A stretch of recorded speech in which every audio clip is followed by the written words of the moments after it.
नमस्कार मित्रांनो, राष्ट्रीय आरोग्य अभियानाअंतर्गत आरोग्य विभागात विविध पदांची भरती केली जाणार आहे। यामध्ये इच्छुक आणि पात्र अशा उमेदवारांकडून 14 मे 2025 पर्यंत अर्ज मागवले जात आहे। विशेष म्हणजे कोणत्याही प्रकारची परीक्षा नसणार आहे, परीक्षा शुल्क नसणार आहे।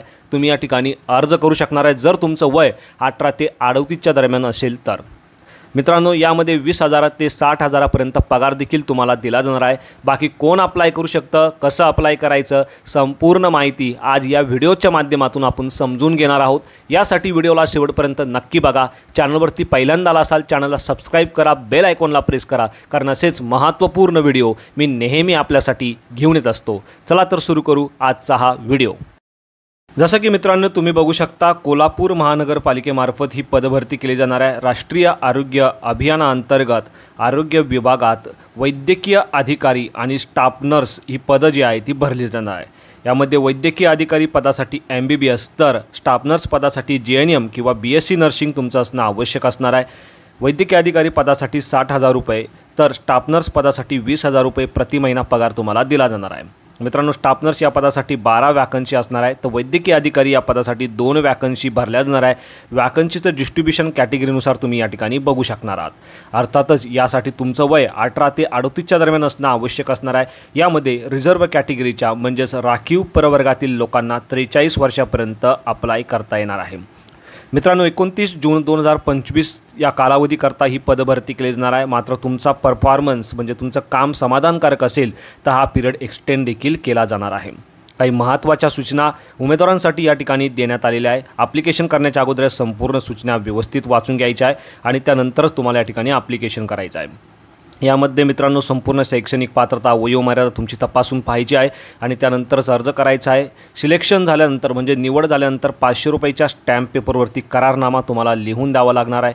ते देखील तुम्ही या ठिकाणी बघू शकणार आहे। 18 ते 38 वर्षापर्यंत तुमचं वय असणं आवश्यक असणार आहे। यामध्ये निवड प्रक्रियेतील पात्र अपात्र उमेदवारांची यादी, भरती प्रक्रियेची संपूर्ण माहिती तुम्हाला www.kollapurcorporation.government.in या संकेतस्थळावरून प्राप्त होणार आहे।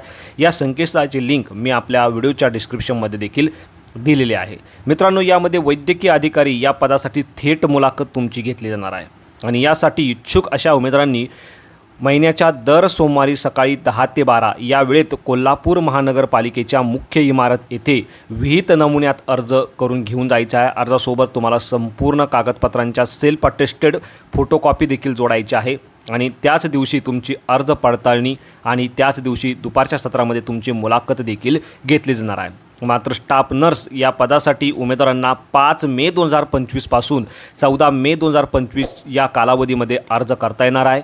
अर्जाचा नमुना मी आपल्या व्हिडिओच्या डिस्क्रिप्शनमध्ये दिलेला आहे, तिथे जाऊन तो तुम्ही डाउनलोड करायचा आहे, व्यवस्थित तो तुम्हाला भरायचा आहे। त्या अर्जासोबत तुम्हाला संपूर्ण शैक्षणिक तुमचे काही अनुभव असेल तर अनुभवाचे डॉक्युमेंट जोडायचे आहे, म्हणजे या सर्व डॉक्युमेंटच्या सेल्फ अटेस्टेड फोटोकॉपी जोडायची आहे।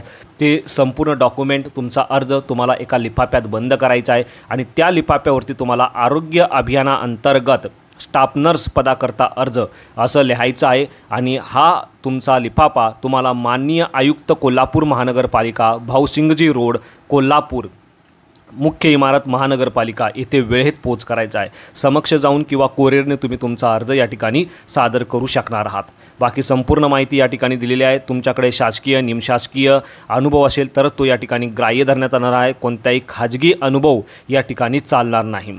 मित्रांनो, यामध्ये जो ईमेल ॲड्रेस, मोबाईल नंबर तुम्ही अर्ज करतेवेळी देणार आहे तो चालू स्थितीत असलेला देणं आवश्यक असणार आहे, कारण भरती प्रक्रियेच्या दरम्यान जी पण इन्फॉर्मेशन तुम्हाला दिली जाणार आहे ती याच मोबाईल नंबरमार्फत आणि याच ईमेल ॲड्रेसमार्फत दिली जाणार आहे, हे तुम्हाला लक्षात ठेवायचं आहे। तसेच अर्जासोबत तुम्हाला लहान कुटुंबाचं प्रतिज्ञापत्र, महाराष्ट्र राज्याचं डोमासाईल सर्टिफिकेट या संपूर्ण गोष्टी जोडणं आवश्यक असणार आहे। त्याची देखील डिटेल तुम्ही या ठिकाणी बघू शकणार आहे। अर्ज करण्यासाठी 14 मे 2025 ही तुमची ॲप्लिकेशन करण्याची शेवटची तारीख असणार आहे। त्याच्या अगोदर तुम्हाला तुमचा अर्ज दिलेल्या ॲड्रेसवरती पोहोच करायचा आहे। आता अर्जाचा नमुना तुम्ही या ठिकाणी बघू शकणार आहात। या ठिकाणी तुम्हाला तुमचा फोटोग्राफ लावायचा आहे। ज्या पदासाठी तुम्ही अर्ज करताय त्या पदाचं नाव, तुमची संपूर्ण वैयक्तिक माहिती, त्यानंतर तुमची शैक्षणिक माहिती, काही अनुभव असेल तर अनुभव संदर्भाची माहिती तुम्हाला या ठिकाणी द्यायची आहे आणि या अर्जासोबत तुम्हाला हे जे लहान कुटुंबाचं प्रमाणपत्र मी दिलेलं आहे ते देखील जोडायचं आहे। या सर्व गोष्टी एका लिफाफ्यात बंद करून त्या लिफाफ्यावरती ज्या पदासाठी तुम्ही अर्ज करतात त्या पदाचं नाव तसं तुमचं नाव लिहून दिलेल्या ॲड्रेसवरती 14 मे 2025 पर्यंत समक्ष जाऊन किंवा पोस्टाने पोहोचतील अशा पद्धतीने पाठवायचे आहे। आणि मित्रांनो, यामध्ये स्टाफ नर्स या पदाकरता गुणांकन पद्धतीचा अवलंब केला जाणार आहे। गुणांकन पद्धत म्हणजे तुम्हाला अंतिम वर्षाला मिळालेले एकूण गुण, तसेच तुमच्याकडे असलेली उच्च शैक्षणिक अर्हता आणि असलेला अनुभव या संपूर्ण गोष्टींचा विचार करून या ठिकाणी मेरिट लिस्ट तयार केली जाणार आहे आणि पात्र अशा उमेदवारांची निवड केली जाणार आहे। बाकी वैद्यकीय अधिकारी या पदासाठी थेट मुलाखत असणार आहे, ही गोष्ट देखील तुम्हाला लक्षात ठेवायची आहे। अशा पद्धतीने मित्रांनो, व्हिडिओ हा अत्यंत महत्त्वपूर्ण होता। व्हिडिओ आवडल्यास नक्की शेअर करा, चॅनलवरती पहिल्यांदा आला असाल चॅनलला सबस्क्राईब करा, बेल आयकॉनला प्रेस करा, कारण असेच महत्त्वपूर्ण व्हिडिओ मी नेहमी आपल्यासाठी घेऊन येत असतो। So thank you for watching.